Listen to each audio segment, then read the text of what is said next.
Hello and welcome to Warren Thornton on Patreon. And boy, what a show we've got for you tonight, because we're going to be talking about all the things that have gone on, that have happened in the last few days, and we have it all.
Good evening, everyone, and welcome to the show. If it is your first time having a look at the show, then settle down because we've got some fun and games for you. Now, of course, you will remember, or should remember, hopefully, that we have been banging on. Now, we're going to be talking about the mission that literally failed from the Americans, and we're going to be giving you the full story on that in a little while. We've got two other stories and another one on top of that need to be got out of the way. So we're going to be getting into those, and then we will get into the full story after. And of course, you will remember 100%, hopefully, that of course we broke a story, literally, that the Diego Garcia Air Base is a cover story because the distance to distance the UK from what is actually happening and its plausible deniability. Akrotiri Air Base was being used to target and track Iran's leaders for the USA. It was also used. In the tracking and the targeting for the missiles that hit the school on the first day. Now, we made that claim and everybody said we were talking nonsense. We also told you, if you remember, that many of the places that we used, and by the way, the two aircraft that were up in the air, there they are. There's the two aircraft from Akrotiri Air Base that were up in the air the day of the school getting hit. And as we said, there was a double tap. They were up in the air for 52 minutes. There was a double tap on that school, 37 minutes in between. And we have been telling you that the A-10 Warthogs have been loaded on from British air bases. And there are depleted uranium shells that made their way out to Akrotiri Air Base. These were first given over to Ukraine, if you remember, from Rishi Sunak, who gave them depleted uranium shells. Well, they've been moved on, and of course, Akrotiri Air Force Base and Ramstein Air Force Base, they are now with Warthog A-10s. And of course, many of the planes have been being loaded, A-10s and all the rest, the close support bombers and everything else have been loaded from such places as Fairford and Lakenheath and, of course, Prestwick. And many of these, shall we say, shells and everything else were kept just round the corner, of course, from where these airfields are. And, of course, we've been saying all this. People can go, no. It is absolutely now confirmed that that has been going on. We have somebody at the airfield who has we've been able to get in touch with, and we also have, shall we say, somebody else who's shouting and talking about this. And of course, there is no question whatsoever that this has taken place. And many people are saying, oh, I can't believe that this is true. Well, let's have a little look at a video, shall we? This is from Declassified, and this is going to take you through the whole story. Did you know that this is an American bomb warehouse in the middle of the English countryside, just 20 miles away from an airbase that Donald Trump is using to attack Iran? We're going to hit them extremely hard over the next 2 to 3 weeks. We're going to bring them back to the Stone Ages. And is this evidence that Britain is much more deeply involved with this illegal war than Keir Starmer has told the public? This is not our war, and we're not going to get dragged into it. I've come to what's supposed to be a Royal Air Force base near Swindon to investigate what's going on behind the wire. American security police who presumably will shoot you if you try and get into one of the bunkers. Joining me to investigate is a veteran anti-war activist, Peter Burt. We're about 50 to 100 metres now from the fence, from this massive American bomb stockpile in the English countryside. Peter, you've been monitoring this base behind us for weeks now. What have you seen going on, and why do you think it's so important? So RAF Welford is linked very closely to the Fairford Air Base, where Donald Trump's bombers are currently flying from to mount raids on Iran. And the interesting thing about this place, Welford, is it's where many of the bombs used in these raids come from.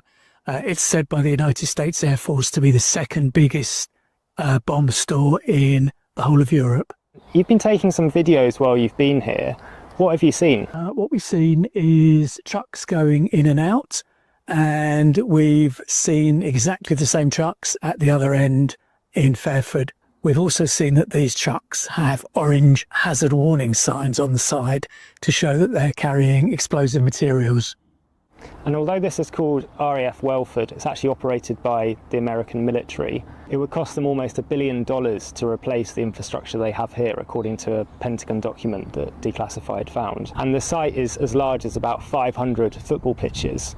It's absolutely massive. The American military have released footage from inside Welford showing these bombs being taken out of shipping containers by forklift trucks and put onto lorries, and then we've seen the same bombs being unloaded at Fairford. These are 2,000-pound bombs. How do you feel having an American-operated military base here in the English countryside? Well, it shines a light on the so-called special relationship, doesn't it? This is a place that probably not many people know about. You know, it's tucked away at the top of a hill. If you don't live in one of the villages nearby, then you'd never know about it at all. Yet, you know, it's a very important part in the United States' military power in Europe. It's one of the kind of key hubs for ordnance that is used by the United States Air Force and, you know, other military units within the United States forces for any of their operations in this part of the world. So, Peter, we've now walked right up to the fence of this base. Have you ever been in any further beyond this point? Strangely enough, I have, because back in 2003, during the Iraq War, there were lots of anti-war campaigns at this base and lots of non-violent direct action as well, which involved people climbing over the fence and roaming around inside and then being ejected by the police. So yes, I was able to climb over the fence and get in. At that time, security was much less than it is now. And what kind of weapons did you see being stored inside the base? Again, you probably wouldn't see it now, but at that time, there were huge pallets of 2,000-pound bombs just sort of laid out in big long rows behind the revetments that you can see behind us. To improve security at the base, the US military began storing the bombs in shipping containers inside the grass banks, as these satellite images show. The containers full of bombs are transported each year across the Atlantic on a ship carrying $145 million worth of ammunition to keep Welford ready for war. However, drone footage we took this week of the base showed there were hardly any containers left inside the banks. So have these bombs already been dropped on Iran? Activists monitoring the base say there have been lorry convoys from here to Fairford up to 3 times a day during the last month. This could mean the stockpile is now running low. Over at RAF Fairford, we saw American troops loading more sophisticated cruise missiles onto planes bound for Iran. whereas 2 weeks earlier we'd watched them load the cheaper JDAM bombs from Welford. Experts believe the cruise missiles are being delivered to Fairford not by road, but by C-130 cargo planes, which have been seen landing frequently at the base, flying in from Germany and Italy, where the US military has stockpiles of cruise missiles. These weapons, which can cost more than $1 million each, can be fired from outside Iran's airspace, suggesting the US still doesn't have air superiority over the entire country. And are you worried that bombs from here could end up being used to kill civilians in Iran? Very much so. We know very little about what the flights from Fairford are doing. We have no indication at all of what their targets are or what their destinations are. The only information we know is from plane spotters. We haven't heard anything officially from the United States government or the British government. Keir Starmer has said that these flights will be engaged in defensive operations, but what does that really mean? Is an attack on a Iranian missile factory, is that really defensive or is it offensive? Something else to bear in mind as well is if we are helping the Americans defend themselves and defend assets in that part of the world, that frees up more American aircraft for use in their own offensive raids. So there's no getting away from this. This is not a defensive stance that the government is taking. The party that is defending is Iran. Iran was not starting this war. We were talking, negotiating with the Americans when they coordinatedly, started this aggression against us. So we are in defensive posture, and whoever siding with the aggressor is in the offensive side. Donald Trump, of course, has made statements about taking out Iran's entire electrical infrastructure, which would be a war crime. We are going to hit each and every one of their electric generating plants very hard. But Keir Starmer has drawn up this framework about defensive strikes. So you're not convinced by that legal framework that he's put in place? We have nothing to back the legal framework except a one-sentence statement from the government that they assert that it will be lawful and they assert that the strikes will be defensive. But there's nothing to show at all what kind of safeguarding there is to make sure those strikes are defensive. We don't know whether the British forces will have any kind of veto over what the Americans are doing. Highly unlikely that they would. So we don't know whether these aircraft are involved in any kind of civilian attacks at all. As you say, Donald Trump has said that he's going to take out the whole of Iran's energy infrastructure. Let's think back a couple of months to the Ukraine war and the quite rightful outcry that there was when Russia started attacking civilian energy targets. Donald Trump is planning on taking out the whole of Iran's energy infrastructure. Just imagine the outcry there would be if Putin threatened to do that in Ukraine. And there are now 23 of these heavy bombers at RAF Fairford, which is about half an hour drive from here, taking off almost every day to go and bomb Iran. Their flight paths are quite interesting. Many of them seem to go over the southwest of England, over Devon and Cornwall. Why are they doing that? We know that Spain has said that American aircraft are not allowed to overfly its territory. This war in Iran is a big mistake for the world and therefore for the US. So that could mean that the aircraft are going way out into the Bay of Biscay and then through the Straits of Gibraltar and through the Mediterranean on their flight paths. We also know that some of them have been flying over France.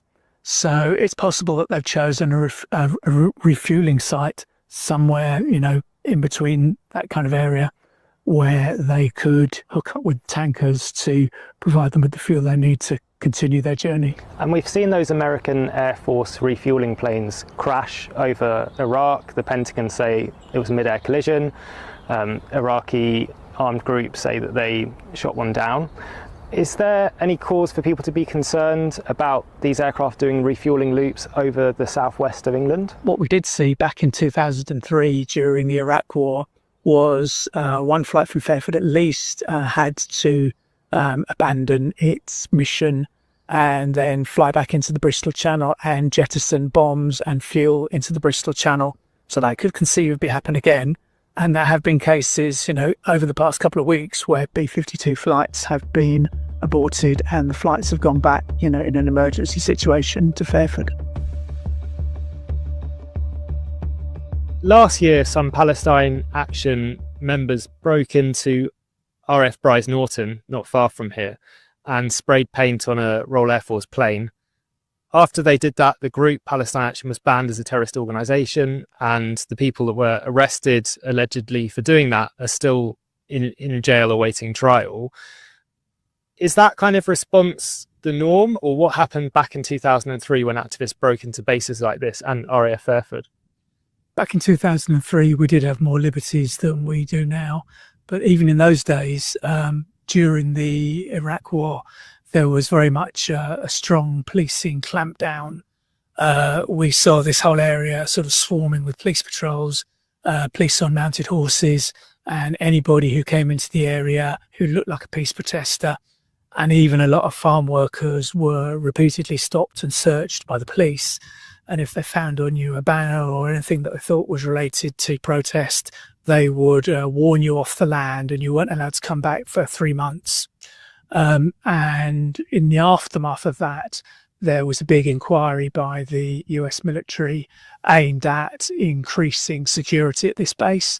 They set up something called a Tiger Team, and they introduced new military bylaws and other legislation to stop people climbing in.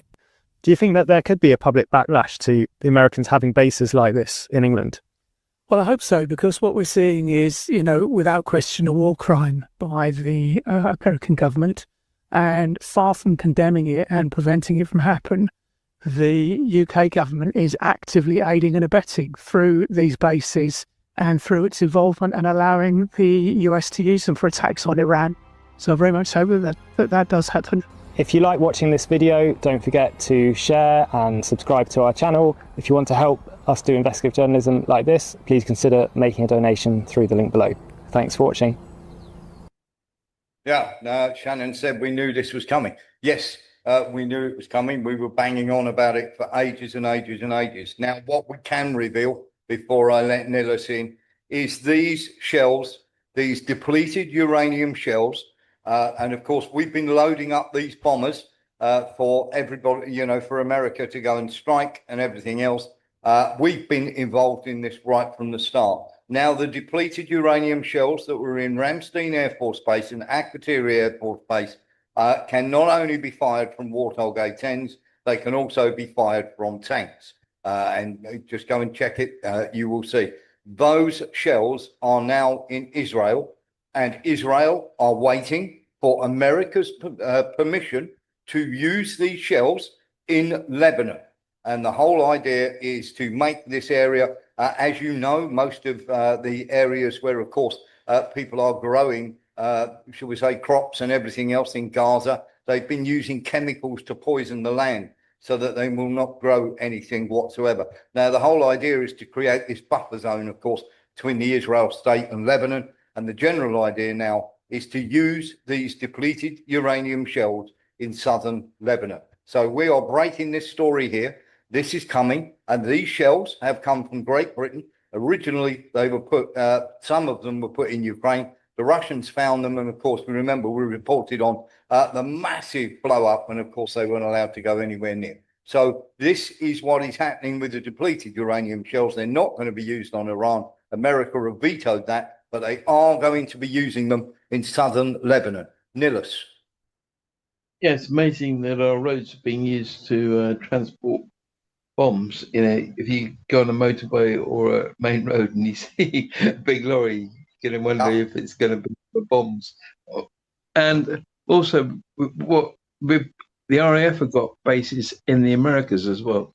They're basically spying facilities, not to spy on foreign countries, but to spy on the civilian populations of those countries.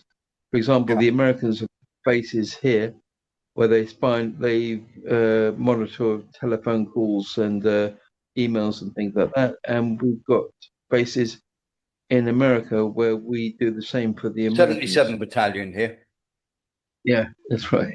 Yeah. And because in both countries, I think it's illegal for the governments to spy on their own people. But if it's a foreign power doing it, in the national interest, you can actually go and look that up. If it's in the national interest, and a matter of national security, then they can get special permission to do so. So they just go, it's in the national interest. Anybody? Yeah, one of the most go on. One of the famous places when it got sort of exposed was when that lady, she ran over this motorcyclist, and she was working from a base. She was, and it turned out she was high up in the CIA. Yeah, and she buggered off back to America, and she's never been charged. She's never been seen back in the UK since. No, she's got a cushy job in Langley now, I think. She has, yeah, exactly that. And she wasn't extradited. The Americans wouldn't let her be extradited. Lee Williams. I was just going to. Oh, go on, Lee. Sorry. Yeah. Does China or Iran or North Korea know about this at all? What's going to be happening in Lebanon?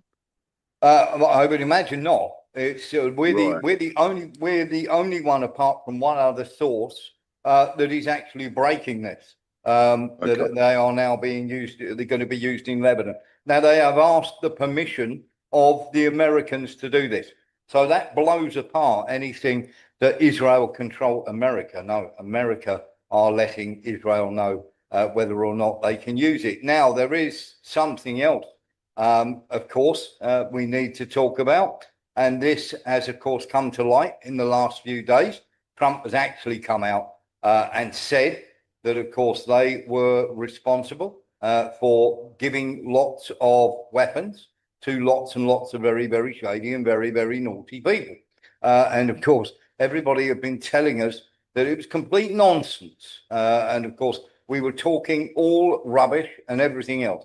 Well, Trump has actually come out and admitted again and again, saying that, of course, he has given these weapons.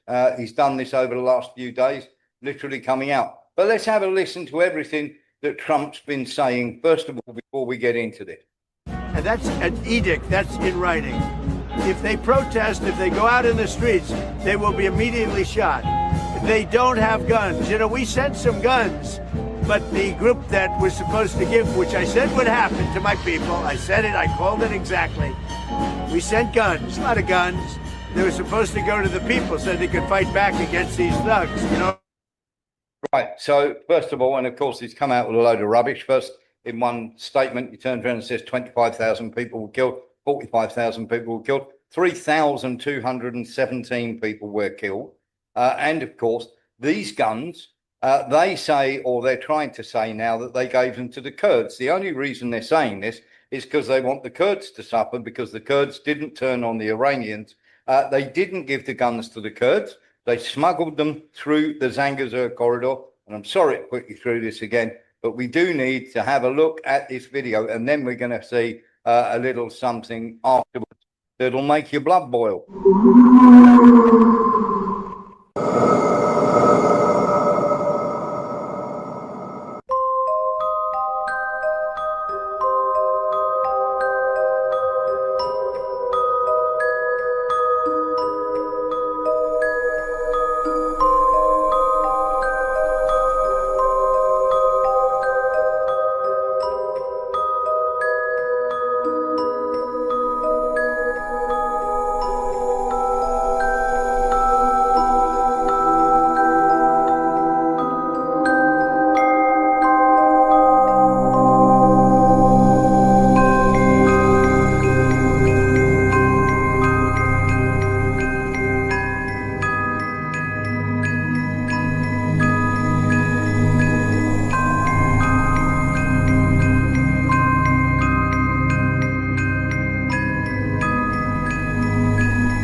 Of course, when we made that video a few months ago, everybody thought we were quite mad.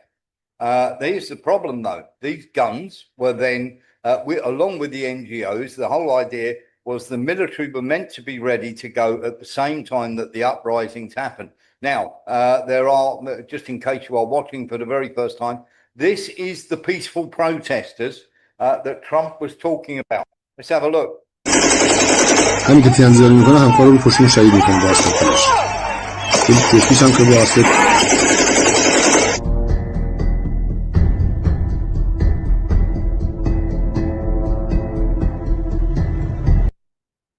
Now, that is one of them. And of course, the whole idea was these so-called peaceful protesters, along with Elon Musk's Starlink, were able then to coordinate with each other to do these riots in all sorts of cities.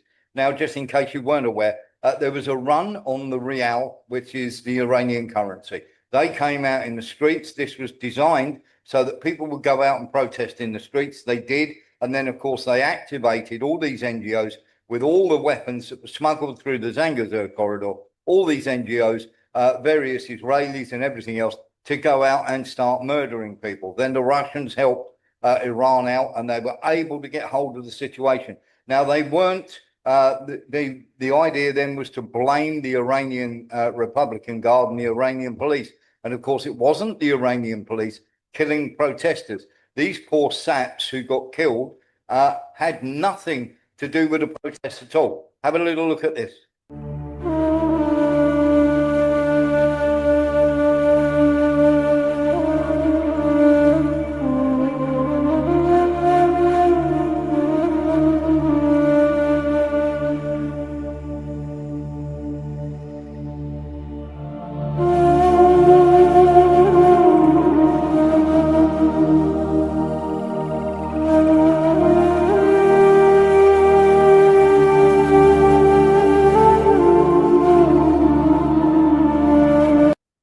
Now, the general idea was to go out and kill around 30,000 people. It was meant to take place over 3 or 4 weeks, and then the military were meant to step in and free the people of Iran. And here's the kicker here, that once they had started doing this, the whole idea then was to install their own, shall we say, lunatic in there. And of course, there'd have been even more purges, rather like there are in Syria, where the Christians, the Alawatis, were being slaughtered. And of course, this person would have got a whitewash, rather like Al Jilani did, and then a visit to the White House and everything else. And everybody would have said, what a wonderful person the new leader of Iran is, rather like Delcy Rodriguez, who, remember, we told you, literally went to Doha at the Bentley Hotel and had secret meetings with the CIA to overthrow Maduro. Now, suddenly, America have lifted all the sanctions against Venezuela. So that was the plot.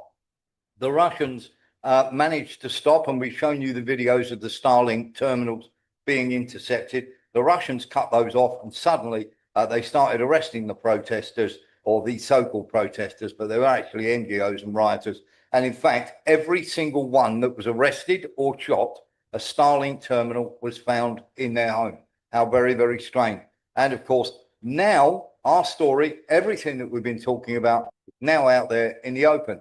You guys know that I'm always trying to keep you updated because news at the moment is moving so fast in regards to the war in Iran. And while I sometimes troll Donald Trump, I always want to bear in mind that as much of a lunatic this man is, his decisions are incredibly serious and they affect so many human beings.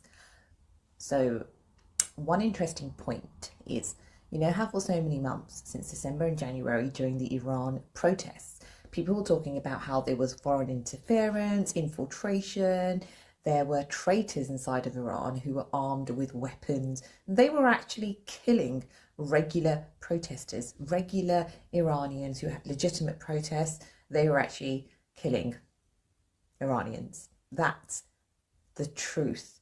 Now, Western mainstream media framed it as though it was the Iranian government that were killing Iranians and this is against human rights. Donald Trump has just admitted that he provided weapons to Iranian protesters via the Kurds. And while it's funny that he said that the Kurds kept the weapons, what this really exposes is the fact that foreign nations arm certain militia groups, they're infiltrators who are going to cause civilian uprising and riots and killings. And that's exactly what happened. So you remember that there was so much propaganda, so much in Western mainstream media, but now they are telling us exactly who they are, what they do. And this confirms that the majority of protesters, I would call them rioters, were actually killed because they were armed by nations like the United States of America. It's there right in front of everybody. And there we are. So everything that we were saying about this months ago, and you remember, you've seen that video so many times.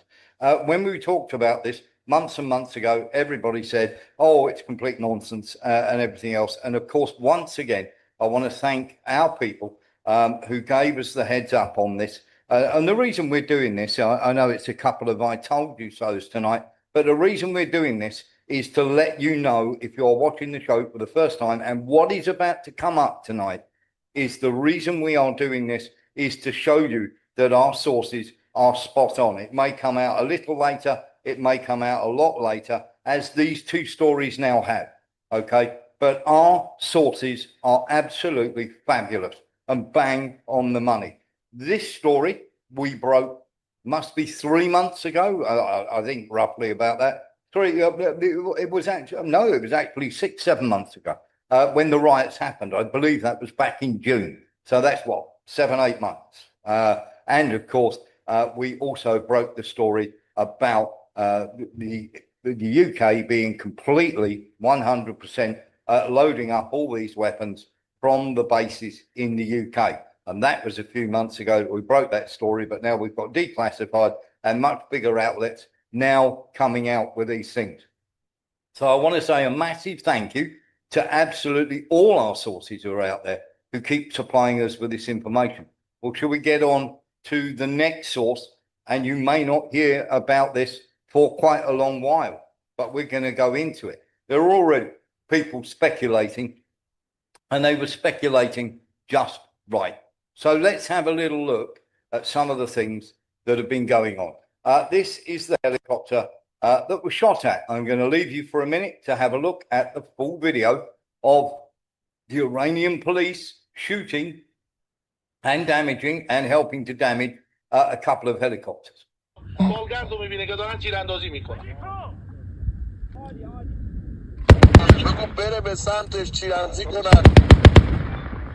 ما به سمت هلیکوپتر داریم تیراندازی میکنیم.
هلیکوپتری بود که قبل از اینکه بیاد مستقل بشن اینجا رو تعبیه کردن که بعد ازش استفاده کنن. یه سری غذای خشک هم موقعیت هست گذاشته بودن اینجا که بعدا بخواد چیزی ازش استفاده بکنن. اینا یه سری غذاهایی هست که قبلا اینجا گذاشته بودن که بعد که اومدن هلیکوپتر بکنن ازش چیکار کنن استفاده کنن دستبنداشون.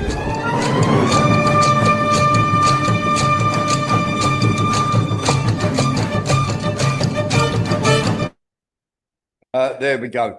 So, of course, and if you watched the program yesterday, we would have shown you, we showed you the video of literally the grandfather who took out his AK-47 and started unloading on all these people. Nilis. Yeah, we know that 6 aircraft were brought down or destroyed, and 1 was damaged. But do we know if there were any casualties or from these Yes, we aircraft? Do. Yes, we do. And be patient. We know the number. Right. Sorry, right. But, so here we go. Let's get into this because, of course, the nonsense that is being spoken by this, and they are literally trying to push this left, right, and centre, saying, "Oh, it's a massive rescue operation and everything else."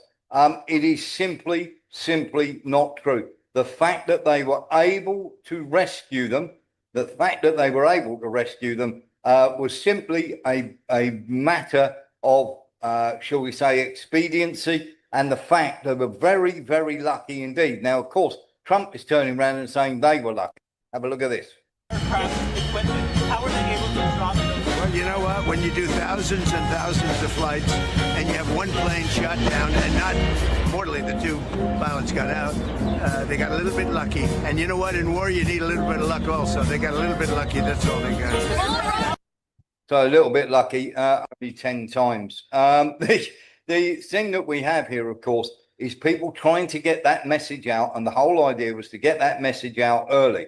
And I'm going to show you something here. You're going to go, "Oh, why are you showing us this?" Well, there's a good reason. I'm sure you'll tumble it because you're intelligent people. What do you make of all the fake news and it affects If you don't read the newspaper, you're uninformed. If you do read it, you're misinformed. So what do you do? That's the great question. What is the long-term effect of too much information? One of the effects is the need to be first, not even to be true anymore. So what a responsibility you all have to tell the truth, not just to be first, but to tell the truth. We live in a society now where it's just first. Who cares? Get it out there. We don't care who it hurts. We don't care who we destroy. We don't care if it's true. Just say it, sell it. Anything you practice, you'll get good at, including BS. You told me last Okay. And that's why there was this massive charge by the Americans to sell this as a hero story. It was, and we now have confirmation from somebody who, I'm going to have to say this very, very carefully.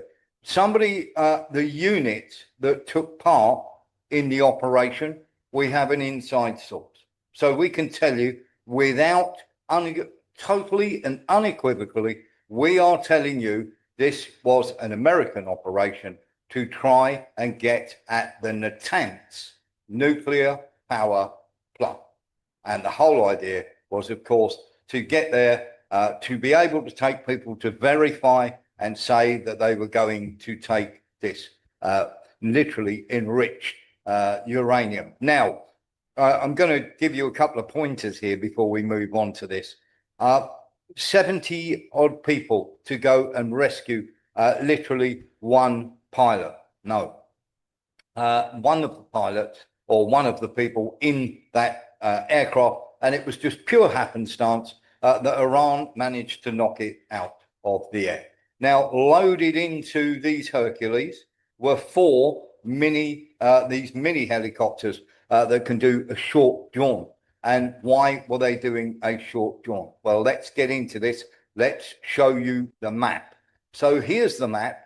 And of course, they came across the border, as we said, and of course, they got this base ready. Now, there was a firefight that happened here as they were coming in. And of course, they had got a base here just around Lordigan. And the whole idea was there's Isfahan up there. And of course, the Natanz site, the Natanz nuclear site, is in between Kashan and Isfahan. And the whole idea was a short hop, totally ruin the place, get in there, get what they think is where the enriched uranium is. Now, it serves two purposes here. I'll just go back to that. So these are the three areas that you want to be looking at. And of course, this is where they crossed the border. And we all know that they went from there. And of course, we were talking about the firefight that happened here. And of course, the firefight that happened here, which is where basically around here, where the base was. Now, very, very simply, here's a couple of things that you will not have known. And of course, we're going to get into this 100%. This has now come to light. There are various pictures that have been taken. We know that the absolute nonsense of them getting stuck in the mud is complete nonsense. We've shown you the terrain around there. And of course, it is complete rubbish that they, of course, got stuck in there. that everybody is turning around and saying, "Oh, no, no, no. They got bogged down and the Americans blew it up." No, they didn't. They got literally all the aircraft, almost to a man, were hit on the way in. Okay. And of course, we told you, if you remember rightly, that they were bombing absolutely everybody for the first half an hour because they didn't want one of these people who were in the jet, a colonel, to be caught. And of course, it wasn't until then that, of course, about half an hour later, when he managed to climb a ridge and set off his emergency beacon, that they changed tack. But they were blowing up cars on roads and everything else at the time to try and stop them from coming. Later on, as they were trying to extract, they were blowing up main roads, trying their very best to make anybody stop, of course, from coming along those roads. Now, the picture we've just shown you, of course, people will turn around and go, "Oh, well, it's just..." No, this is called actually attacking the crossroads and vehicles. These potholes here, not going to stop anybody for 5 minutes if the Iranians want to get along the road. So for half an hour, chaos reigned, and this was partially the reason for Trump losing his mind and coming out with what he said, because literally, these people had gone OTT. They'd gone up completely over the top. Now, let's get into the mystery of Amanda Ryder, who had an Israeli border control B2 stay permit for the state of Israel, of course. And Amanda Ryder, of course, is down as a cadet. If you believe that, I've got a bridge to tell you. Now, the whole idea was not only for these people to do the short hop in the choppers, and these choppers can carry at least 6 to 8 men at a time. The idea was, of course, that the flying in the Hercules would be no good. It would be very, very difficult, of course, for this to happen because it is too long a distance. So the idea was to get this disused airfield. They didn't make an airstrip. They used a disused airfield, and then to make the short hop in the choppers. The only problem is, went horribly wrong because, of course, the colonel that was going to oversee this literally got shot down. He was very, very lucky that he was very close to where they were, so they were able to evacuate him. It was in the general vicinity. So when Trump says Iran were lucky, they were lucky. And of course, they have gone into major spin to try and spin this. Now, the whole idea was that they could then have somebody corroborate that could then return to Israel and say, "Look, I've seen the evidence, here's photographs, this, that, and the other." Well, they have it. And the whole idea of having this many people where there were experts there to be able to remove that uranium safely, okay? And the whole idea was to transport that and then make a big statement, "Look, we've completely taken away their chance of any enriched uranium whatsoever." They are then able to assuage the Israelis, and they're able to walk away from the war, saying, "We've won, we've done this, we've humiliated the Iranians, we've taken all their enriched uranium." And of course, it all went horribly, horribly wrong. And of course, Trump has now turned around and said, "Well, it was only one of many ideas that we had, that we might go in there and we might try and do this and everything else." This is complete nonsense. This is just a cover up, and they are using the rescue. They're using the rescue as a reason to turn around and literally cover up what has happened. And of course, it has totally and utterly failed. And of course, many people will turn around and go, "No, no, no, we don't believe you."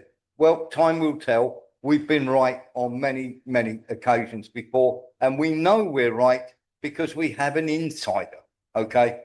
Somebody, third hand, admittedly, but we are also now hearing this from a couple of other sources as well. But they are turning around and saying, and they're giving a detail here, and we're going to break this now.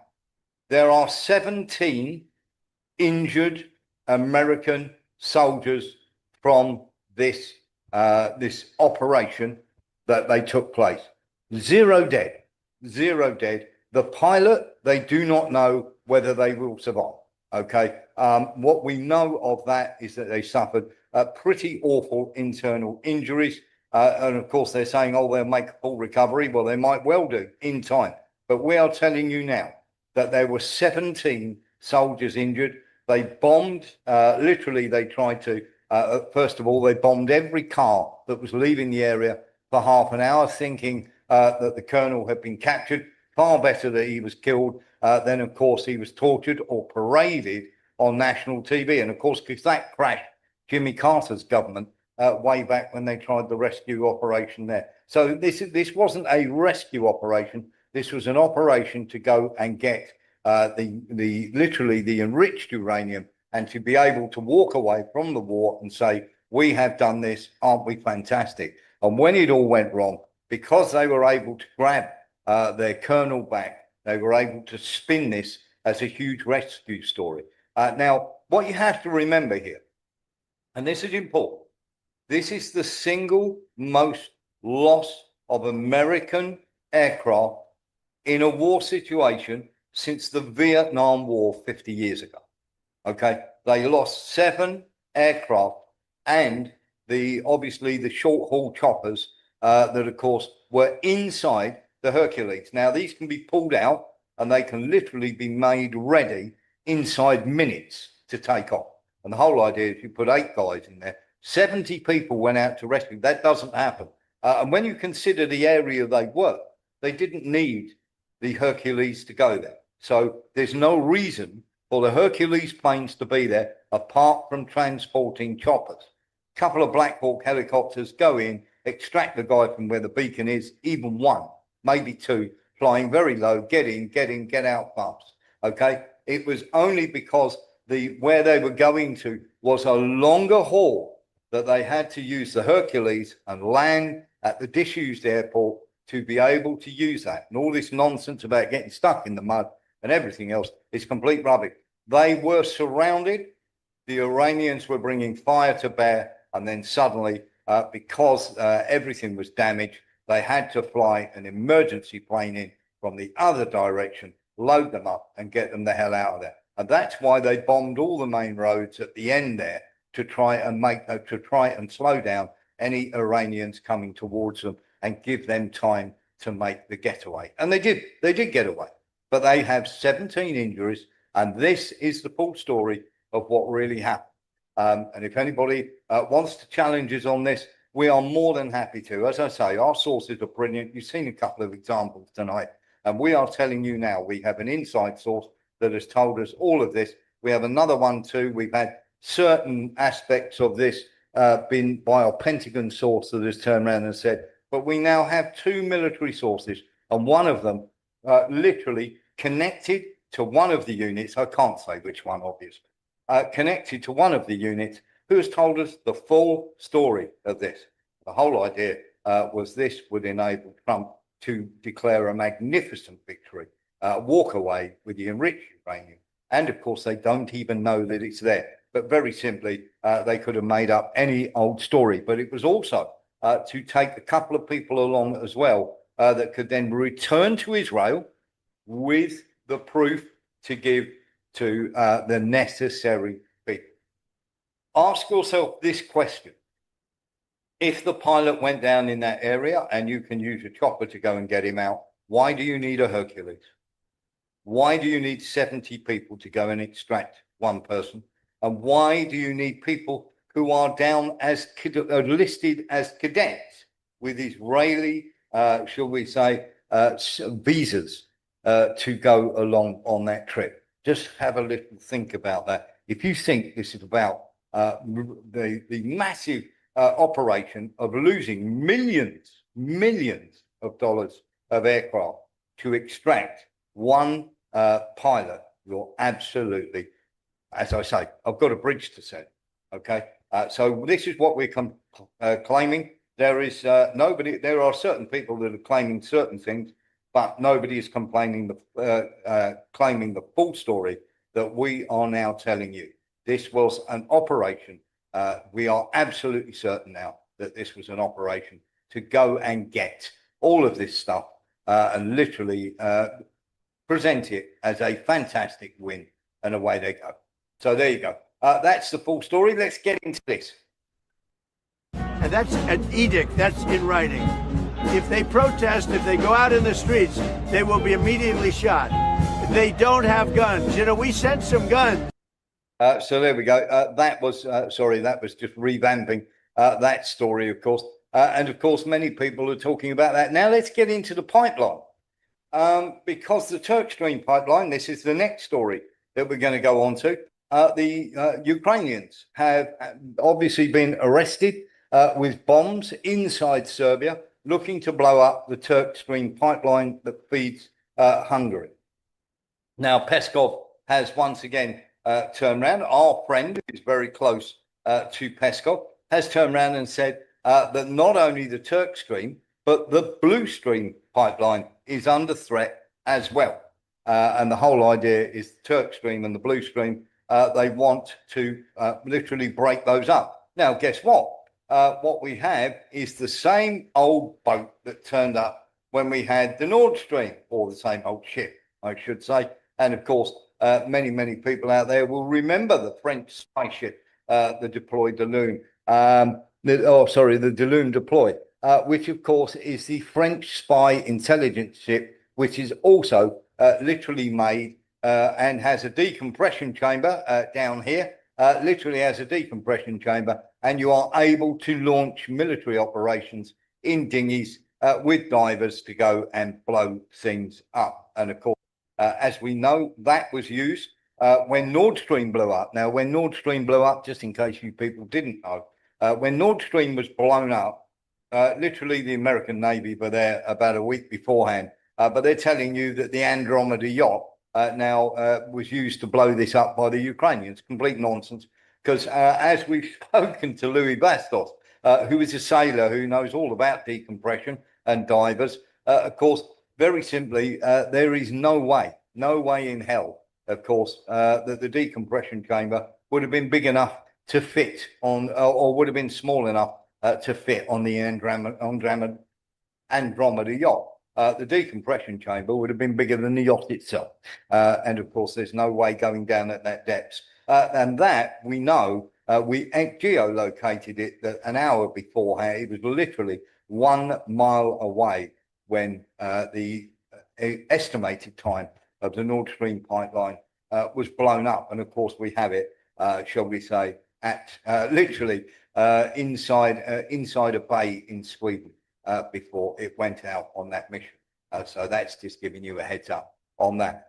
Here's the real reason. When they talk about regime change and they talk about nuclear and they talk about everything else, the real reason is the same as it always is. Here you go. I won't go further because there are other things that are worse than those two. And we might have, well, the thing, if I had my choice, what would I like to do? Take the oil. Because it's there for the taking. There's not a thing they can do about it. Unfortunately, the American people would like to see us come home. If it were up to me, I'd take the oil, I'd keep the oil, and would make plenty of money.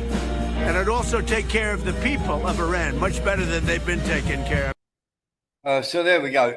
We're going to let Louis Bastos in a second. The only reason I played that with Trump with the oil, it's the same. It's the oil pipelines and the gas pipelines. Blow them up, get the resources, try to cripple the economy, and then grab their resources. Same thing is happening in Iran. And the Turk Stream and the Blue Stream, the French and the British are involved along with the Ukrainians in trying to achieve this, but they are working with America.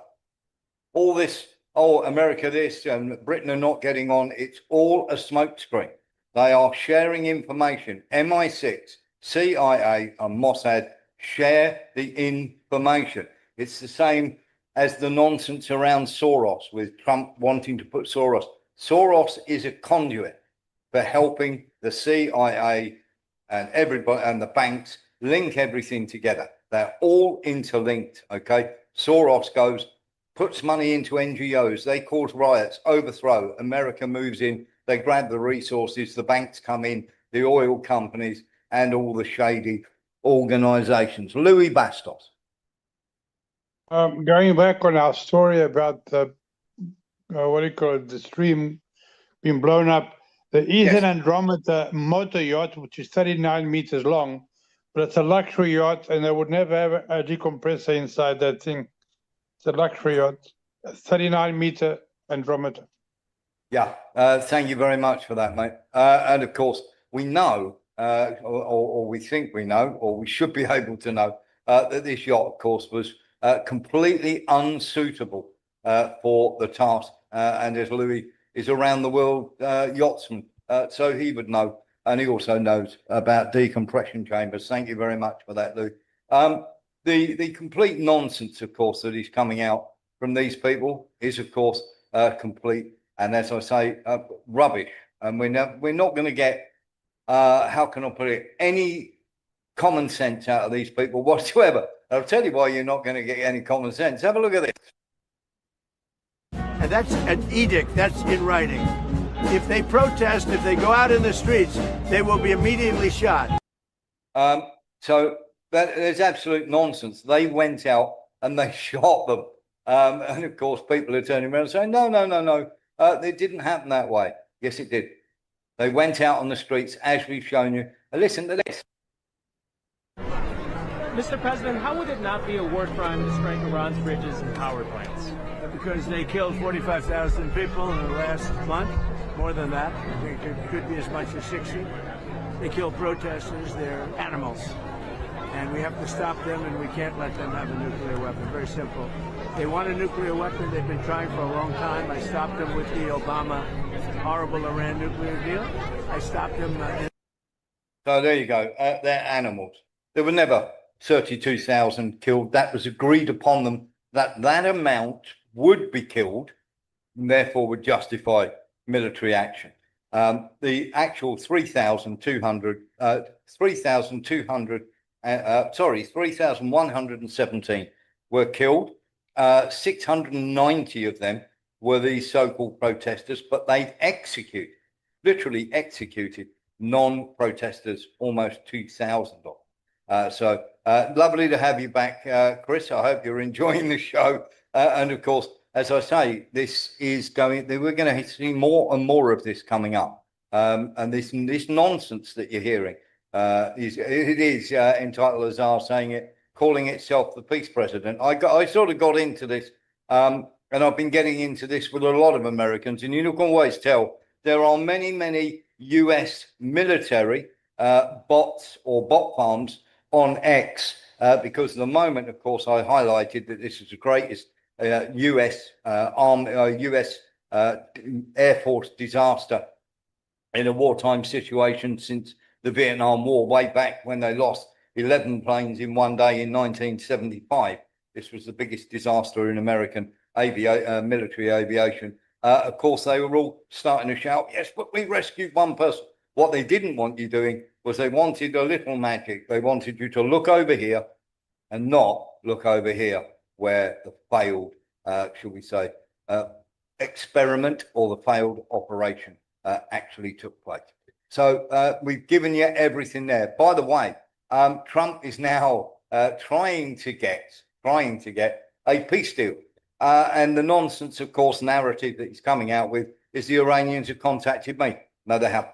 And of course, this was from a back channel by Pakistan. Pakistan actually back channeled the Iranians, and Trump gave them the 15-point plan. And guess what? Here we go.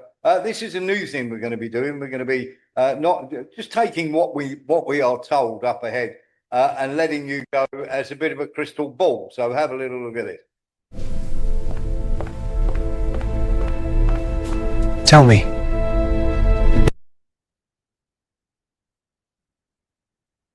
And that a bit later on is exactly what happened. Now, for a bit of fun, we will be doing that once a day to show you something that everybody is saying is completely wrong. And of course, we'll be showing you that it's true. And we'll be predicting it in advance.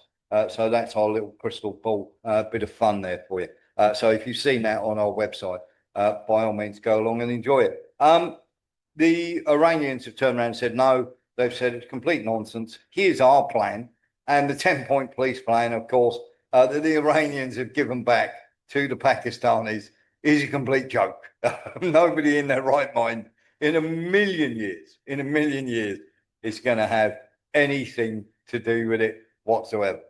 Because, of course, the Iranians have made, shall we say, they've turned around and said, we want this, that, and the other, that nobody will ever agree to. Oh, there we go. That nobody will ever agree to in a million years. There's no chance of them ever doing it. So just giving you a quick heads up there.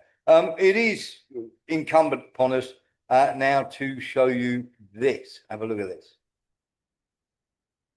Been impressed how the Israel lobby has failed during a genocide to be able to be as persuasive for a whole new generation of Americans, let alone Western Europeans, who don't believe Israel anymore. And in that context, I don't know what you think about the massive media mergers or proposed mergers over this year. CNN, a pawn in the blockbuster takeover battle. CNN, Paramount, Warner Brothers, all these configurations being discussed. I don't know whether to get a better handle over the propaganda system in your country. I think it's really quite amazing what's happening here. The fact is that because of social media, Israel has suffered enormous damage in terms of world opinion and in terms of public opinion in the United States. It's really quite stunning how much damage Israel has done to its reputation, although it's not terribly surprising when you think about the impact of social media, especially organizations like TikTok. But anyway, the lobby has decided that what they're going to do is try and shut down social media from criticizing Israel. They're going to go to great lengths to take over various platforms and force platforms that they don't take over to vary their content to minimize the criticism of Israel. I don't think that can be done at this point in time. I think the cat is out of the bag, as we like to say. I think people now fully understand that Israel is an apartheid state and it has been executing a genocide. And you can't erase that from people's minds. They've seen it. They've seen all the evidence that they need to see to reach that conclusion. And I think it's going to be exceedingly difficult for the lobby to change people's opinions. And in fact, I think the more heavy-handed the lobby is, the more the lobby engages in smash-mouth politics, the more people are going to get angry with the lobby for basically violating basic freedom of speech principles here in the United States. I think at this point in time, the greatest threat to free speech in the United States comes from Israel's supporters. There we go. That's John Mersheimer. Chris has said, and if you are watching, by the way, I'm just going to answer that from Chris, and we'll let Louis Bastos in 2 seconds. But just going to let you know that people, if you have enjoyed what you've seen here tonight, and of course, we hope that you have, then of course, do come and see us across at warrenthornton.com. And of course, for the time being, though, this is the end of your hour.